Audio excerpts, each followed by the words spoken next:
AI Overview. The dispersion of Israel, or the Jewish diaspora, refers to the scattering of the Jewish people from their ancestral homeland, Israel, beginning with the Assyrian and Babylonian conquest, and continuing through various periods of exile and persecution. Ancient origins. These are key points of the diaspora. Ancient origins. The dispersion began with the Assyrian conquest of the northern kingdom of Israel in 722 BCE, followed by the Babylonian exile of the southern kingdom of Judah in 587 BCE. The Assyrian captivity. The Assyrian deported Israelites from the kingdom of Israel, with some of the exiled Israelites becoming known as the 10 lost tribes.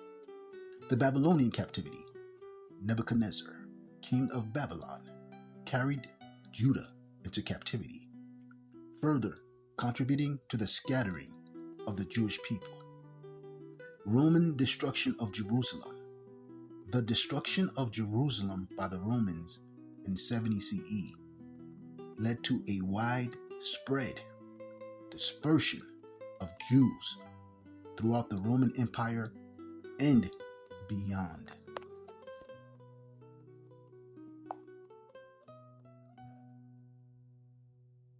We believe the people of Israel were scattered worldwide, but we teach specifically that the blacks of the transatlantic slave trade, Latinos, Hispanics, and the Native Americans of the Americas are the historical children of Israel that we read about in the Holy Bible. We understand the Israelites are in exile from their land, Israel. The diaspora extends to people in Europe, Asia, and Africa, as well as the islands in the Pacific. But one of the hardest things to teach is the history of Israel in the Western Hemisphere, the Blacks, Latinos, and Native Americans. Because in the Americas, for the past 500 years, this part of the world has been a status-orientated society, and these people groups have the least status in the hierarchy of American culture. So it's nearly impossible, without evidence or receipts, to change the minds of the general public to even consider that the people that are looked down on or are the ones with the least wealth and are usually the people who make up the majority of the labor force are the same people who spark the inspiration for the government and institutions that the whole world tries to emulate. These people today are considered the people that are holding up progress for society in general, which of course is propaganda and lies. Nevertheless, it persists in the minds of the average person, tarnishing the image of the people who are celebrated in literature and media worldwide, the Israelites. So our purpose at this channel is to restore as much as possible the reputation of this once great people so they can be great once more. So they can sit at the table of humanity in the role more suitable to their ancient glory and status. First, we would like to address this history of the Israelites and the lack of exposure of this history of the Israelites that would clearly demonstrate the who, the what, and the why this matters.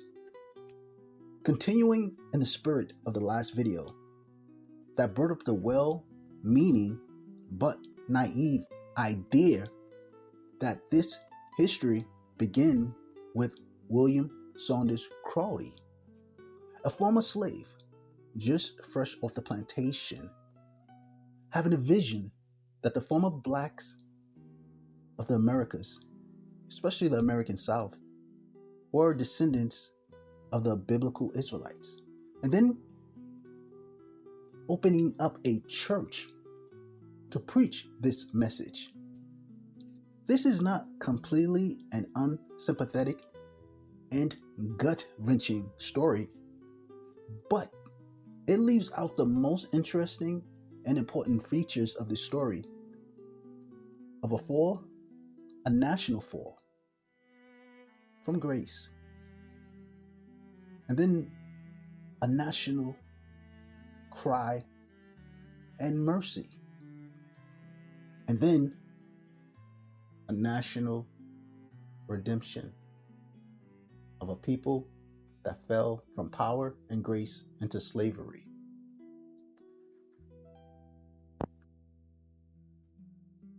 One of the facts missing is that some of the most and best educated and business-oriented people of color in the northeast of America knew what William S. Crowdy was teaching 100 years before Crowdy was born.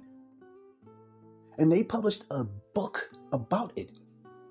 And the book was called Light and Truth in 1836.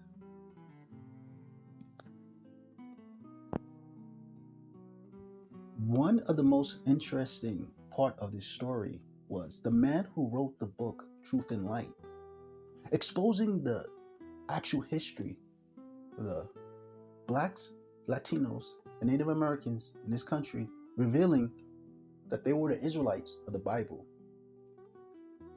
His name was Robert Benjamin Lewis, and he received support from the Grand Master of Prince Hall Freemasonry, Brother Thomas Dalton, who was the fourth Grand Master of Prince Hall Freemasons. The Prince Hall Freemasons was one of the leading institutions of Black or people of color in this country, America. So their resources were vast. So if anyone knew the history, the Black Americans, Native Americans, and Latinos in this country, it would have been the Freemasons.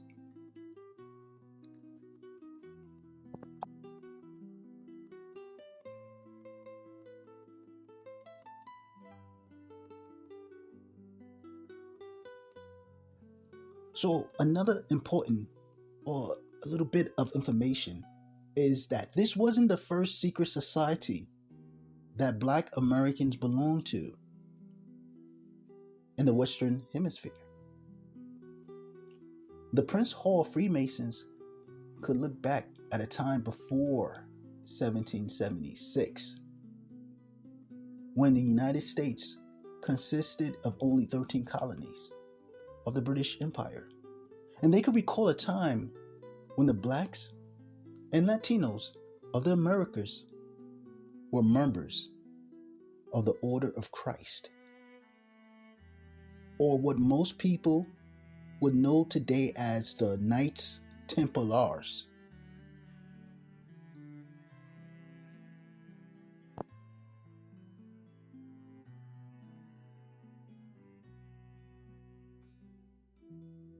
Universal Center for Renovation presents Biblical and Historical Israelites. This video is strictly for educational purposes and commentary of biblical and secular historical literature, so enjoy.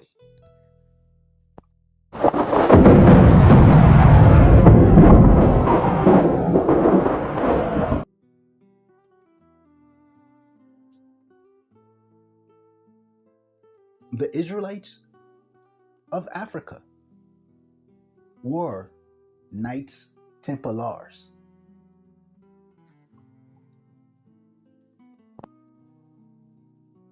This is the true history of when Portuguese Roman Catholic priests discovered Jews living on the west coast of Africa and then converted these Jews to Christianity. And then these new Christians became Knights Templars in service of the Portuguese Empire worldwide.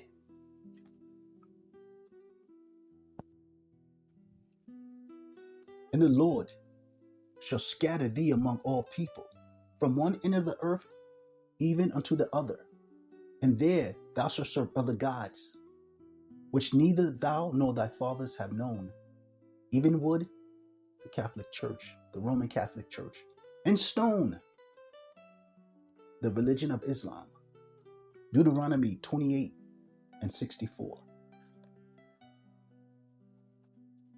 Moses demonstrated the power of the God of Israel, Yahweh, to shape and control world events.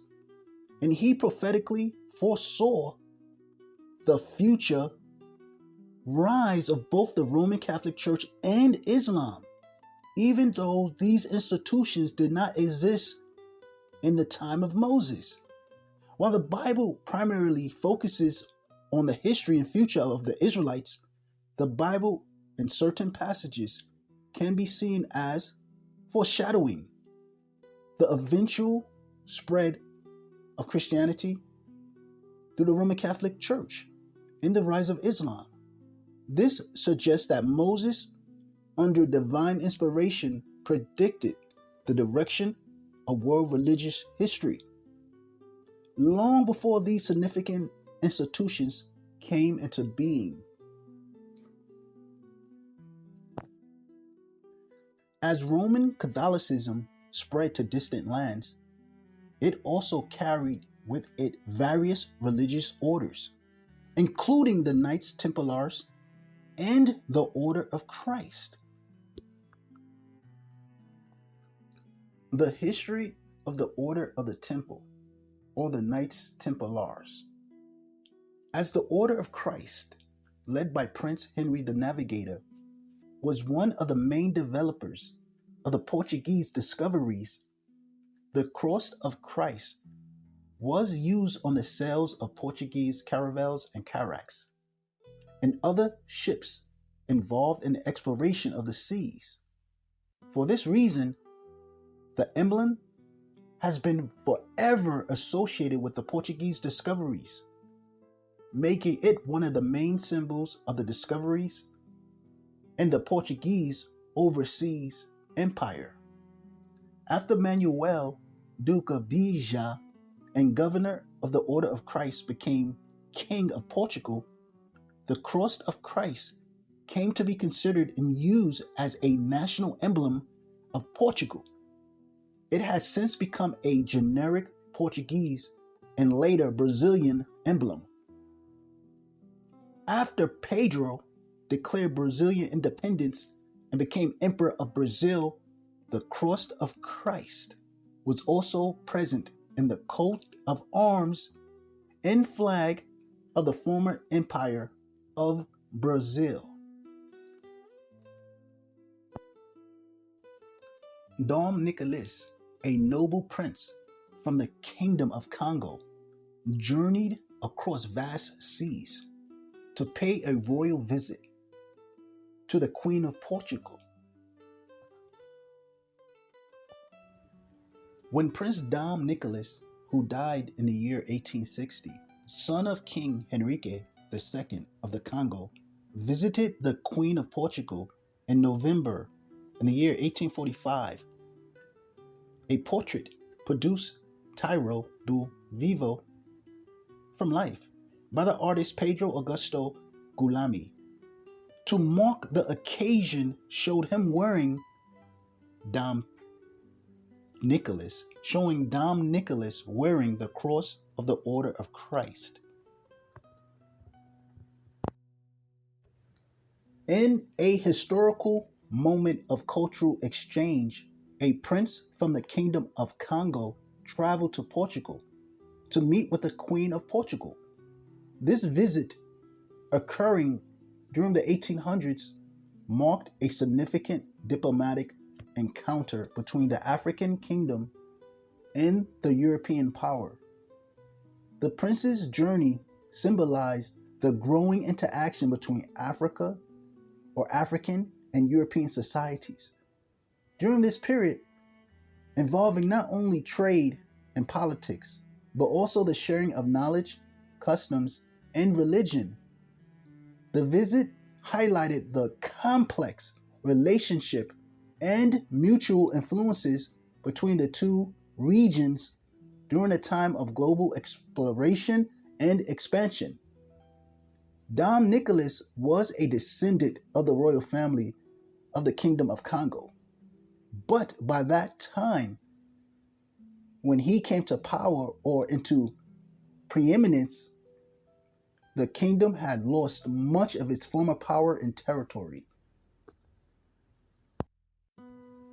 The Kingdom of Kongo was situated in what is now northern Angola and parts of the Republic of the Congo in Gabon, along the Atlantic coast.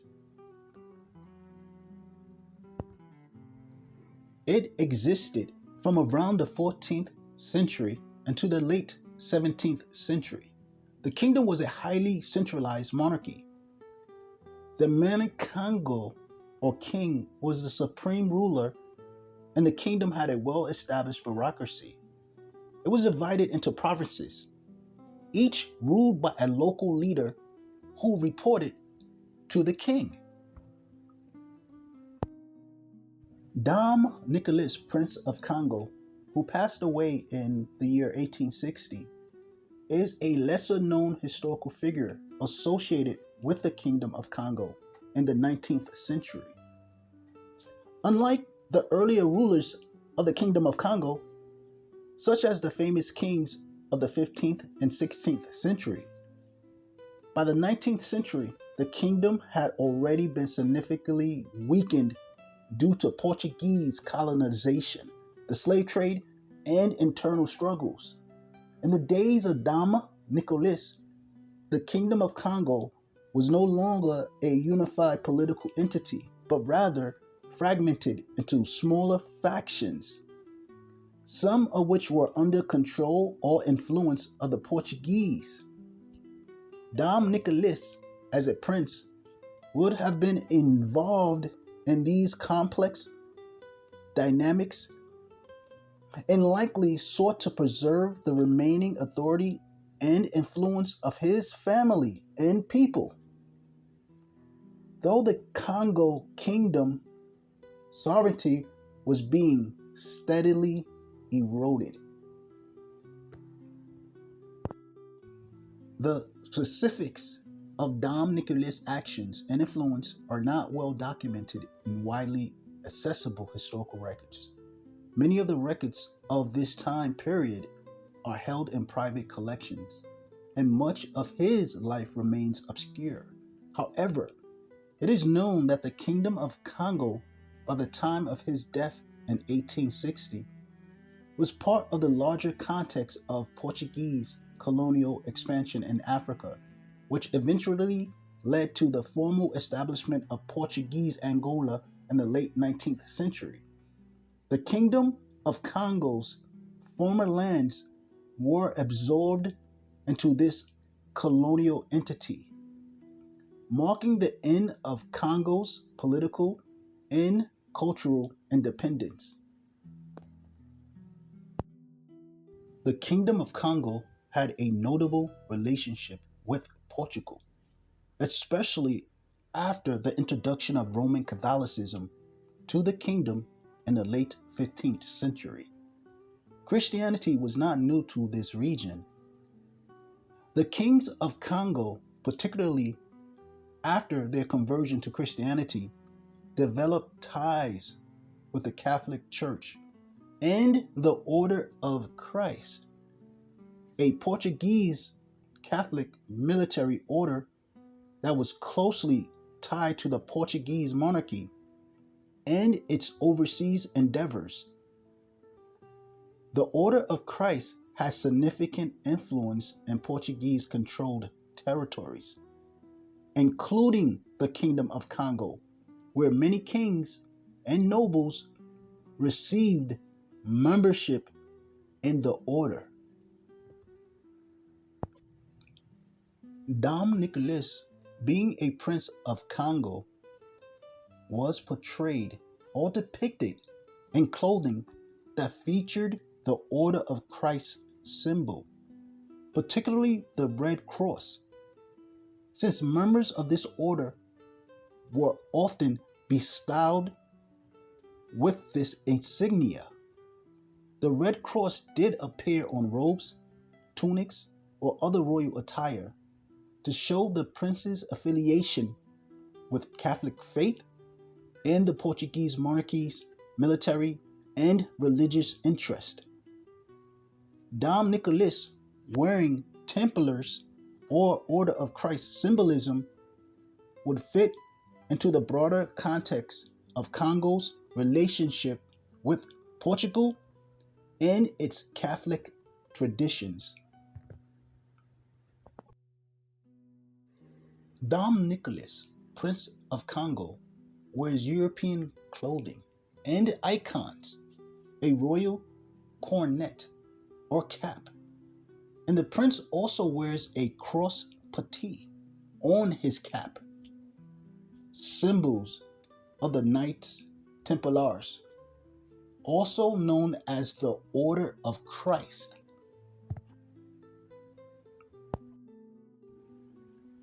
The prince wears the cross patee. This is a symbol of the Knights Templars, also known as the Order of Christ. Wikipedia, the free encyclopedia, article, cross patee, also known as a Templar cross, is a type of Christian cross with arms that are narrow at the center and often flared in a curved or straight line shape to be broader at the perimeter. The form appears very early in medieval art.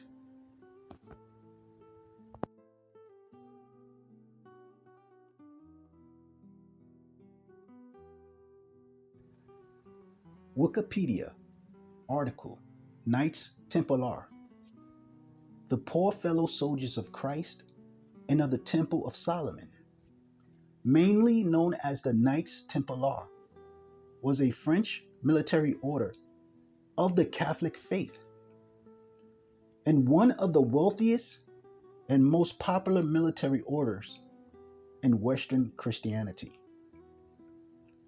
They were founded in 1118 to defend pilgrims on their way to Jerusalem, with their headquarters located there on the Temple Mount, and existed for nearly 2 centuries during the Middle Ages.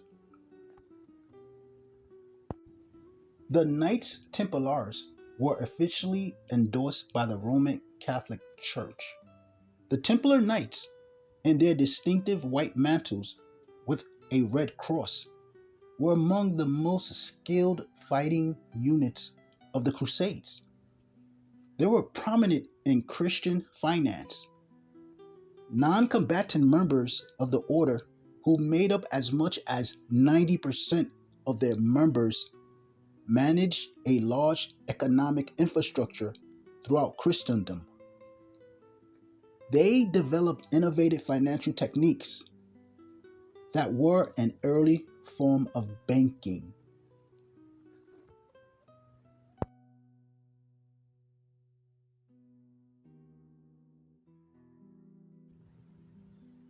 The prince also wears around his neck a cross of the Portuguese Templars Knights, or the Knights Templars.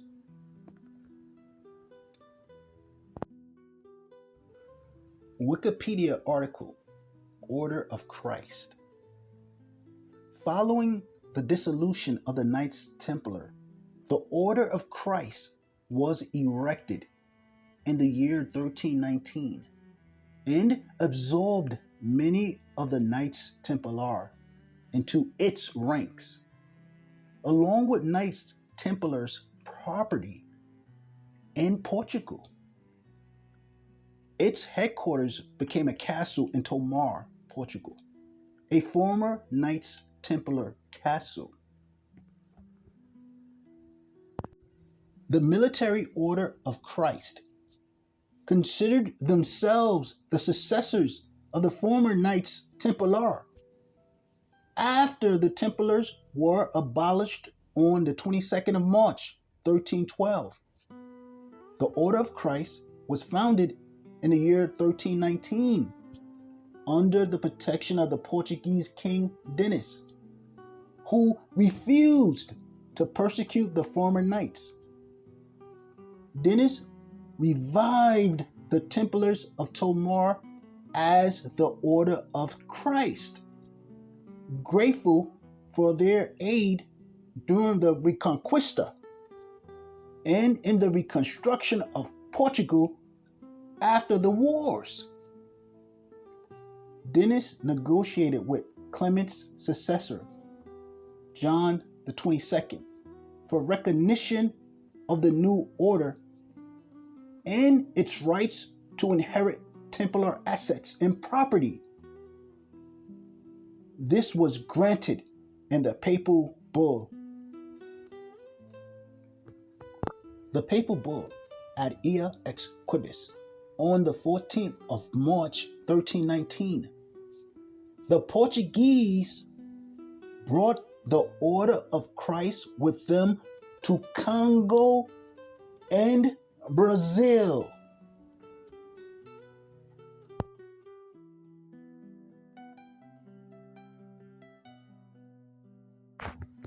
And the Order of Christ came into the Americas from the Congo. AI overview. While a precise number is impossible to determine, it is estimated that West Central Africa, including the Kingdom of Kongo, supplied approximately 5.7 million of the 12.5 million African slaves who embarked on slave ships during the transatlantic slave trade. West Central Africa, encompassing the region of Angola, the Democratic Republic of the Congo, Gabon, and the Republic of Congo, was a major source of enslaved Africans during the transatlantic slave trade. These Africans who were enslaved were actually Jews found on the west coast of Africa who were converted by the Roman Catholic Church, and they became Knights Templars, bringing the traditions and customs of the Knights Templars to the Americas. Many so-called people of color who are part of Freemasons organizations were part of an older society, the Knights Templars, long before they became part of the Freemasons known as Prince Hall Freemasons.